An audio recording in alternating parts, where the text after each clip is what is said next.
Welcome and thanks for joining me. My name is Tom Summers. I'm a licensed real estate agent with Coldwell Banker Burnett, and I work in the Minneapolis-St. Paul metro area. I'm going to go out on a limb and say that chances are, if you're listening to this podcast, you've either had your home on the market in the past and have been unable to get it sold, or you might even have it on the market right now and you're feeling frustrated because you don't have it sold. Either way, I'd like to say to you, please don't panic, because the media has a way of making real estate look like something that it actually is not. There is no truth to the idea that if you put your house up on the market right now and if you don't have it sold in 48 hours, your house is somewhat less than others. It's just simply not true. There are so many factors that go into this, from time of year to location to price point and many other variables. And too often, the media has a way of making everybody feel like, well, it's got to sell right away or there's a problem. I can't tell you how many times I've shown homes to clients that have been on the market for 300 plus days, and all of a sudden, boom, it sells in multiple offers. But why? That's the big question. And again, too deep of the subject to go into right now, but I am going to at least cover three things that I think you could at least look at when you're considering putting your home on the market again, or consider what you're going to do moving forward if you currently have the home listed. The first one is price. And no one ever seems to want to talk about that. Even a lot of the real estate agents seem to be scared to have this conversation with their clients, which I don't understand. It's worth what it's worth, meaning it's worth what someone's willing to pay for it. So you have to start with a baseline price. So you have your licensed agent pull all of these comparables of homes that have sold in the last 6 months within 2 miles that are similar in finished square footage, year built, foundation size, number of bedrooms, bathrooms, and other amenities. That's how you come to the understanding of where the value is.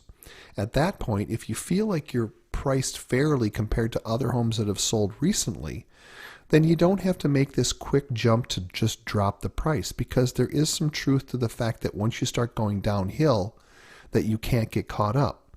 Now, this is different than chasing the market, which I'm not going to cover today, but I want to go over these basic ideas at least to give you something to think about. So if you're priced correctly because you've looked at the comps and you feel confident, one of the other things that you want to look at is your staging and your presentation. But I want to say quickly that I'm not talking about staging where someone comes in and essentially removes everything you own and puts in all new furniture. Yes, this works in situations where the house is vacant because it gives the buyer some understanding of space and how to use it and all of that. I'm talking about someone who's physically living in your home right now, and you have a lot of your own things, and someone's telling you that you have to paint every room and you have to paint all your cabinets and do all of these things. That's simply not accurate. So what you're looking for is, how does my house look to other or potential buyers online? And one of the things you're looking for is to be minimal, meaning that when you go into a brand new construction, have you ever noticed that everything is the same color in every room? There's very little furniture and there's very little stuff on the wall. They may have a few accent pieces of art or some fresh flowers, but they really try to keep it as much of a blank slate as possible. There's a lot of buyers who may love your home but maybe don't care for your decorating or the type of furniture you have. So you have to minimize that so that they can see themselves living in your home. So lots of times it's not thousands and thousands of dollars that has to be spent to get the presentation right. More often than not, it's decluttering, because there are people who will look at a house if there's too much stuff in the room, meaning too much big furniture, too many knickknacks and other things like that. They'll just literally go past it and they'll move on to something else. And this is a subconscious thing. They may not even be aware of why they don't think they're going to like the home. So it's really important that you give them that feeling of a new construction home by keeping everything to a minimum. The last one is exposure. How is your property being exposed to the market? My job as a licensed agent when I'm helping sellers is to get you the very best price. But equally important, my job is to expose it to as many potential buyers as possible, and exposure is everything. So you want to make sure that you're on all of the basic websites that are MLS-based sites, but you also want to be on all of the non-MLS-based sites, because that's a big difference than the normal, not to mention all of the social media. There's a full ad campaign that ties all of this stuff together.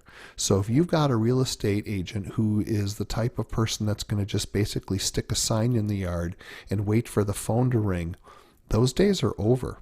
That was effective 20, 30 years ago when we didn't have the internet.